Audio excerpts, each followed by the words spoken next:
আসসালামু আলাইকুম। আমি Faria Faris family blog YouTube channel থেকে নতুন দিনে নতুন আরও একটি ব্লগ ভিডিও নিয়ে আপনাদের মাঝে কাছে এবং দূরে যে যেখান থেকে আমার আজকের ভিডিওটি দেখা শুরু করেছেন, আশা করি সবাই আল্লাহর রহমতে ভালো আছেন, পরিবার পরিজন নিয়ে নিরাপদে আছেন। আলহামদুলিল্লাহ, আমি আমার পরিবার পরিজন নিয়ে ভালো আছি। 9 ডিসেম্বরের একটা ব্লগ ভিডিও আপনাদের মাঝে শেয়ার করছি, আশা করি একটু হলেও ভালো লাগবে। ভালো লাগলে একটা লাইক দিতে ভুলবেন না প্লিজ। আর যারা প্রথম আজকে আমার ভিডিও দেখছেন, আমার চ্যানেলে নতুন, চাইলে কিন্তু আমার এই ছোট্ট চ্যানেলটি সাবস্ক্রাইব করে পাশে থাকতে পারেন। তো সকাল সকাল ঘুম থেকে উঠেই অফ ক্যামেরায় সকালে নাস্তা করে নিয়েছি। এরপরে আমার ছোট্ট ছানাকে ড্রয়িং রুমে বসিয়ে দিলাম যে বাবা তুমি একটু ড্রয়িং রুমে বসে টিভি দেখো। আর এই সুযোগে আমি আমার পুরো বাসাটাকে সুন্দর করে গুছিয়ে নেই। কোথাও যাওয়ার আগে যদি পুরো বাসাটাকে পরিপাটি করে গুছিয়ে তারপর যাওয়া যায়, ফিরে এসে কিন্তু অনেকটাই শান্তি লাগে। তো আমি আমার পুরো বাসাটাকে পরিপাটি করে গোছানোর পরে চলে এলাম আপুদের বাসায়। তো আজকে অনেক কষ্ট করেই মিরপুরে এসেছি বাচ্চাদেরকে সাথে নিয়ে, তো আসার সময় আর ভিডিও করতে পারিনি। তো আমরা আপুদের বাসায় আসার পরে কিন্তু এই রুমটাতেই থাকি। তো রুমটা গোছানোই ছিল, আমার আপু বেশ পরিপাটি গোছানো একজন মানুষ।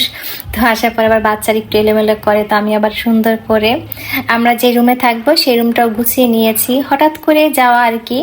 9 ডিসেম্বর আপসির পরীক্ষা শেষ হয়, আর 9 ডিসেম্বর ছিল একটা বিশেষ দিন আমাদের জন্য। আমি একজন মা, আমি মানুষ, নিখুঁত নই, কখনো রেগে যাই, কখনো অধৈর্য হয়ে পড়ি, তারপর একটা সত্য বদলায় না কখনো। আমার মতো করে আমার সন্তানকে কেউ কোনোদিনও ভালোবাসবে না। 9 ডিসেম্বর ছিল আমার বড় রাজপুত্র আপসির জন্মদিন। এই দিনটিকে আমি কোনোদিনও ভুলবো না। অনেক ঝড়ঝাপটা পেরিয়ে টানা 15 দিন আমি আমার বাচ্চাটাকে নিয়ে হসপিটালে ছিলাম। একদিকে আমিও অসুস্থ ছিলাম, অন্যদিকে আমার বাচ্চাটা অনেক বেশি অসুস্থ ছিল। তো 15 দিন লড়াই করার পরে আল্লাহর অশেষ রহমতে আমার বাচ্চাটা কিন্তু এখন সুস্থভাবে বেঁচে আছে, আলহামদুলিল্লাহ। তো জানি না কে কে আমার কথাগুলো শুনছেন। আমার দুটো বাচ্চার জন্য দোয়া করবেন, যেন জীবনে ভালো মানুষ হতে পারে, উত্তম চরিত্রের মানুষ হতে পারে। তো বাচ্চাদের জন্মদিন দেখা যায় ঘরোয়াভাবেই করি। আমি কেক বানাই বা মাঝে মধ্যে আপসির আব্বু ছোটোখাটো একটা কেক নিয়ে আসে। তবে এবার কিন্তু আপসির জন্মদিনে আমরা কোনো কেক কিনি নাই বাবা মা হিসেবে। এই কেকটা হচ্ছে আমার ননদ ঢাকা থেকে হোম ডেলিভারি পাঠিয়েছিল। তারপর আরেকটা কেক হচ্ছে আমার বড় আপু আবার আপসিকে কিনে দেয়। তো এই দুটা কেক ছিল, একটা হচ্ছে আপসির ফুপির পক্ষ থেকে, আর একটা কেক ছিল আপসির খালার পক্ষ থেকে। এটা হচ্ছে খালার পক্ষ থেকে কেক। একজন মায়ের চোখে সব সন্তানই সমান। বড় সন্তানের বেলায় যেমন কষ্ট হয়, দ্বিতীয় তৃতীয় বা চতুর্থ সন্তানের বেলায় কিন্তু একই কষ্ট হয়। বিশেষ এই সময়টাতে কিন্তু মেয়েরা দেখবেন অনেক কিছুই মনে রাখে, আপনার সাথে ঘটে যাওয়া ভালো কিছু মুহূর্ত বা খারাপ কিছু মুহূর্ত কখনোই ভুলতে পারে না।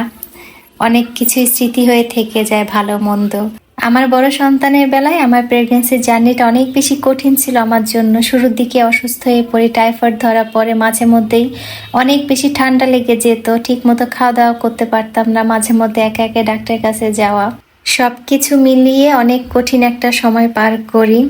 তো পরবর্তীতে ঠান্ডাজনিত সমস্যা নিয়ে মানে নিউমোনিয়া নিয়ে আমার আপসির জন্ম হয়। 15 দিন হসপিটালে থাকার পরে আল্লাহর অশেষ রহমতে, আল্লাহর দয় আমার বাচ্চাটা সুস্থ হয়ে বাসায় ফেরে।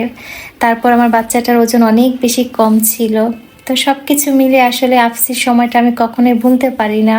আবার এই যে আমার ছোট্ট ছানা, এই সময়টা আমার জন্য সহজ ছিল না। সব কিছু মিলিয়ে আমার মনে হয় আমার দুইটা প্রেগনেন্সি আসলে অনেক বেশি কঠিন ছিল আমার জন্য। সব কিছু মিলিয়ে আমার মনে হয় আমরা যারা মায়েরা আছি, তো একটা বিষয় আমরা মনের দিক থেকে অনেক বেশি কঠিন হয়ে থাকি।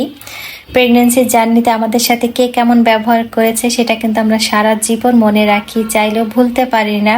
তো যাই হোক, আর এই তো আপু আজকে দুপুরে আমাদের জন্য রান্না করেছে বাইম মাছ ভুনা, চিংড়ি মাছ দিয়ে মিষ্টি কুমড়া ভাজি, গরুর মাংস, আর সাথে গাজর দিয়ে ফুলকপির ভাজি। তো আপুদের বাসায় দুপুরে খাওয়া দাওয়া করে বাচ্চাদেরকে নিয়ে আবার একটু বিকালে বের হয়েছিলাম।